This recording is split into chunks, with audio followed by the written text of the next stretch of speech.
So this is a really old, I think it's 15 years old. I bought it when I was a teacher for my classroom, just a cupboard that I got at Walmart. But this is where I keep all of my children's books because I have hundreds of children's books. And this is actually only one of my storage spaces that I keep books, but I thought I'd show you how I organize them. I figured out this system when I was teaching school, and it's just made it so that I am able to find the books that I want when I want them and do it quickly. So I'll just walk you through it really fast.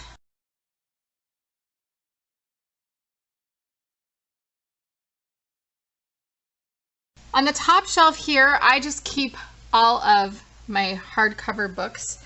So there's really no organization or rhyme or reason to that. It's just I know that they go on the top shelf. And like I said, this is just a handful of the books. I have other bookshelves throughout the house because I think every room should have books in it. That's just always been my philosophy. So I will rotate these with the books on the other bookshelves, but I always know that the hardcovers go there. Now down here is where we start to change, and you might be thinking, well, there's just some more books, but as you can see right here, I've just taken a piece of just regular scrapbook paper and I've written back to school on it just because that's how my brain thinks, having been a teacher, and I've written it on both sides, and I just have it poking out all the books from here over. I know that these are great books for reading to my children prior to going to school or just after we've started school. So books like Leo the Late Bloomer, Chrysanthemum, Wemberly Worried.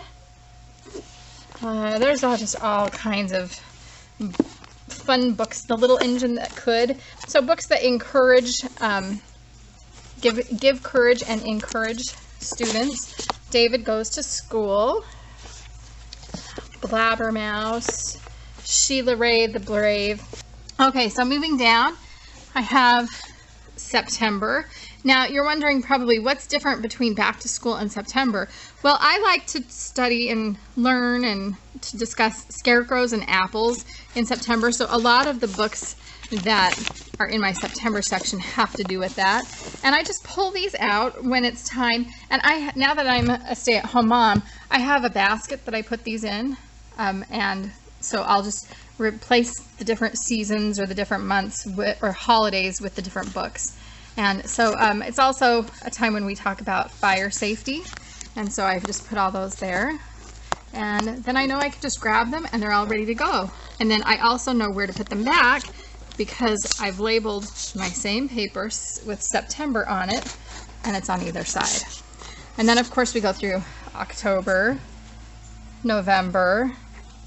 Now when we come down to December, I have a lot of Christmas books, and I love to wrap up the Christmas books and put them under our children have their own tree, and at Christmas time I'm excited to show that to you, but just as a highlight, or just to kind of explain it to you, I'm sure that you've heard of how you wrap up a book and then you read a book or two every day leading up to Christmas. So I just kept them wrapped, the ones that we didn't read, and they're all ready to go for this upcoming December. So if you wanted to if you had a day and you didn't know what to do, maybe you could wrap up your Christmas books and have them all ready so that when it comes time for the holidays, you have it all set and you don't have to worry about that. Then instead of having a January, I changed it to winter because winter can go on for a long time, and so I sometimes will combine December and winter together, or I'll leave the winter books out and also bring out February.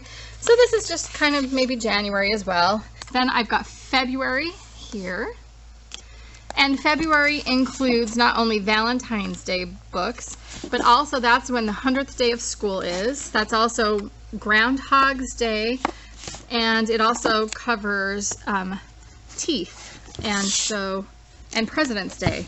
So there's all kinds of books, and it's just nice to have them sorted so that I can pull them out and find them easily. And then we have March. So March would cover St. Patrick's Day as well as the beginning of spring, but mostly I think I just have wind, rainbows, St. Patrick's Day, and I've kind of kept it just with that. And then down here, you'll see this shelf is a little bit sparse, but that's because it's summertime, and so I already have some books out. But here's Easter, and so I just have all of the Easter books there. I don't have a ton of those. And then spring, and so here's the spring books, and that includes rain, what else is spring? Gardens, and baby animals, and April Fool's Day, things like that. Flowers, the Hungry Caterpillar. And then of course we have summer, and all of my summer books, like I said, are already out on my other bookshelves. Now up here I have books that are for math, and I'm not sure where my math paper is. I have also split up science. So all of the books on this side right here are science related, and then these are all the math related books. I've labeled this section every day. That says every day. Oh, that's great for a teacher, huh? Well, on this side it says every day. So these are just books, everyday books that can be read at any point in time. I just didn't really find a category for them. I would if I were still teaching, because I could put them by different topic with say vowel sounds or different word endings or adjectives or things like that. But because I'm a stay-at-home mom, I've just decided to call them everyday books. And these are the books that rotate out with other books that are on shelves throughout our house. And these are the books that I can say to the kids, hey, why don't you go read some of Mom's books? Because they also have their own bookshelves throughout the house. Why don't you go read some of Mom's books and make sure you put them right back where they go? As you can see, I taught back in the day when we had cassette tapes, and I have quite a few of these, as you can see, that go along with books that are throughout the whole cupboard. And so I have a marking on the book that says so when I see the book, then I know that there's a tape that goes with it, and then I can come and find the tape and they can listen to it that way if they'd rather.